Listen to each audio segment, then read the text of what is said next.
Crime petrol देख रची अपनी ही मौत की साजिश। इस साजिश में अपने हमउम्र को कार में जिंदा जलाया, पुलिस ने किया गिरफ्तार। यूपी के सहारनपुर में क्राइम पेट्रोल देखकर अपनी ही मौत की साजिश रचने का सनसनीखेज मामला सामने आया है, जहां हत्यारे डॉक्टर ने अपने जीजा के कारखाने में मजदूरी करने वाले अपने हमउम्र को ही कार में जिंदा जला दिया। दरअसल हत्यारे डॉक्टर मुबारक पर लाखों रुपयों का लोन का कर्ज बकाया चल रहा था और उसने बीमे की रकम हड़पने और लोन का पैसा माफ हो जाने की नीयत से अपनी ही मौत की साजिश रच डाली।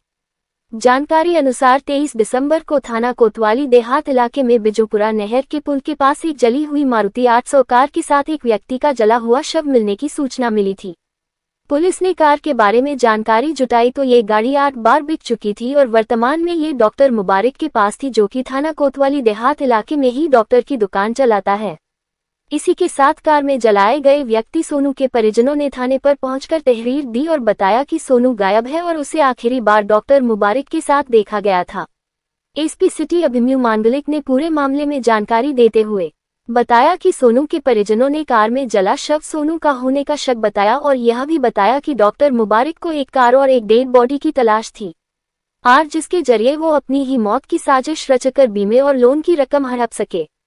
एसपी सिटी अभिमन्यु मांडलिक ने बताया कि घटना के दिन डॉक्टर मुबारक ने सोनू, जिसे वो पहले से ही जानता था, उसे शराब पिलाए और शराब में नशे की गोलियां देकर उसे कार में जिंदा जला दिया, जिसे डॉक्टर मुबारक द्वारा कबूला भी जा चुका है। कोतवाली देहात पुलिस ने पूरे मामले में गहनता से खुलासा करते हुए अपनी ही मौत की साजिश रचने वाले हत्यारे डॉक्टर को गिरफ्तार कर जेल भेज दिया है। आइए सुनते हैं अभिमन्यु मांडलिक एसपी सिटी की जुबानी। जी सर, क्या पूरा मामला है जो गिरफ्तार हुए हैं व्यक्ति ने अपनी मौत की साजिश रची है और उसमें एक युवक की हत्या की है? क्या पूरा मामला है, किस प्रकार से युवक संपर्क में आया और कैसे इसने उसकी हत्या की? जी हाँ, कोतवाली देहात क्षेत्र में बहुत रोचक घटना हुई है, जिसमें 23 तारीख की सुबह ये सूचना मिलती है स्थानीय पुलिस को कि बिजूपुरा नहर के पास एक गाड़ी है मारुति 800, वो पूरी तरह से जल गई है। उसमें एक व्यक्ति बैठा हुआ है, वो भी पूरी तरह से जल चुका है। वहां पर तुरंत हमारी पुलिस टीम पहुंचती है, फॉरेंसिक टीम पहुंचती है, गाड़ी में से डेड बॉडी को निकाला जाता है। उसके बाद इस गाड़ी का जो प्लेट पे नंबर था उससे गाड़ी ट्रेस की जाती है, तो पता चलता है गाड़ी ओरिजिनली कोई कानपुर का ओनर है जिसके पास ये गाड़ी जिसके नाम पे रजिस्टर्ड है। उस गाड़ी को जब हम ट्रेस करते हैं तो पता चलता है गाड़ी 8 बार बिक चुकी है आगे, और अभी रिसेंट में 2-2.5 महीने पहले डॉक्टर मुबारक नाम के व्यक्ति ने ये गाड़ी को खरीदा था। इसके बाद ये जब पूरी तफ्तीश चली रही होती है तभी एक सोनू नामक व्यक्ति है, उसके परिजन आते हैं। वो थाने पे सूचना देते हैं कि ये जो सोनू है, जो मूल रूप से यमुनानगर का रहने वाला था और अभी हबीबगढ़ में रह रहा था, उन्हें शक है जो अभी गाड़ी जली थी बिजूपुरा नहर के पास, उसमें जो डेड बॉडी है वो उसकी हो सकती है, क्योंकि जो डॉक्टर मुबारक है वो उस पर लोन इतना ज्यादा चढ़ गया था कि वो अपनी मौत की साजिश रचने की प्लानिंग कर रहा था और वो डेड बॉडी और पुरानी गाड़ी भी ढूंढ रहा था, ऐसा उनके द्वारा बताया गया। इसमें जब हमने पूरी जांच तफ्तीश करी तो इसमें हमने जब डॉक्टर मुबारक को पकड़ा तो उसके द्वारा पूरी घटना को कबूल लिया गया है। उसने बताया कि उस पर करीब 26 से 30 लाख रुपए उसने उधारी ले रखे थे, और भी उसने जो गाड़ियां और जो अपना घर था उस पर भी उसका लोन चल रहा था, और वो बहुत दिनों से इस लोन से छुटकारा पाने के लिए अपना डेथ सर्टिफिकेट बनाने के लिए एक प्लानिंग कर रहा था, जिसके तहत उसको एक पुरानी गाड़ी चाहिए थी और एक डेड बॉडी चाहिए थी।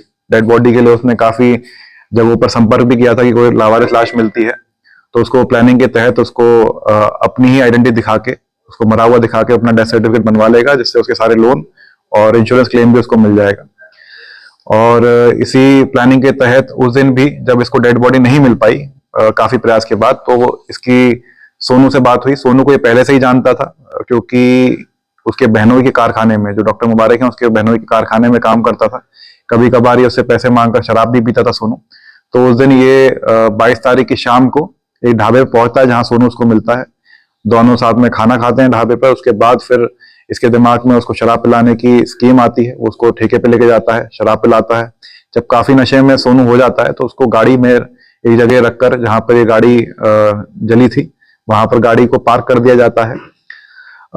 उसके बाद उसके पास एक पेट्रोल की बोतल रखकर उस गाड़ी को जला दिया जाता है। ये जो सोनू है उसमें अंदर जिंदा ही जल जाता है। उसके बाद से ये 2-3 दिन अपनी दूसरी गाड़ी में छुप के रहता है। उसके बाद ये सिकरोड़ा गांव भी जाता है, वहां पर भी इसकी प्लानिंग थी कि जब ये बात खत्म हो जाएगी तो अपने परिजनों से संपर्क करेगा, पूरी बात उनको बताएगा, उनके थ्रू डेथ सर्टिफिकेट बनवाएगा।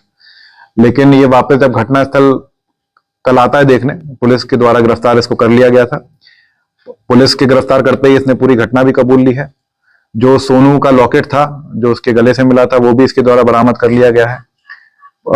जो इसके कागजात थे सोनू से संबंधित या इसके लोगों के कागजात थे वो भी इससे बरामद कर लिए गए हैं। हमने सीसीटीवी फुटेज भी इसमें कलेक्ट करी है जिसमें दिख रहे हैं साथ में गाड़ी में जाते हुए, जिसमें ठेके पे शराब लेते हुए सोनू दिख रहा है। तो ये पूरी हमने जब साइंटिफिक एविडेंस पूरे इसमें कलेक्ट किए हैं तो पूरी स्टोरी इस तरह बनती है। ये इसको अब पकड़ लिया है, इसने अपना जुर्म इकबाल भी कर लिया। इसी घटना में एक हत्या के घटना में इसका मुकदमा पंजीकृत करके इसको आज जेल भेजा जा रहा है। सर क्या पत्नी भी इसमें कहीं ना कहीं इन्वॉल्व है, क्योंकि जो पूछताछ में इसने बताया कि मेरी पत्नी मृत्यु प्रमाण पत्र बनवा कर उसका लोन का पैसा ली थी, क्या? जी हाँ, जब हमने से गहनता से पूछताछ करी है, पत्नी से ही पूछताछ करी है, तो उसमें बात ये निकल के आ रही थी कि पत्नी को ये प्लानिंग का पता नहीं था कि ये किसी जिंदा आदमी को मार देगा। उसको यही बताया गया था कि एक मृत डेड बॉडी ढूंढ रहा है जिसके साथ ये मिलकर ये पूरी साजिश रचेगा। तो अभी तक तो पत्नी की संलिप्तता नहीं आई है, लेकिन आगे अभी तक गहनता से विवेचना चल रही है इसमें।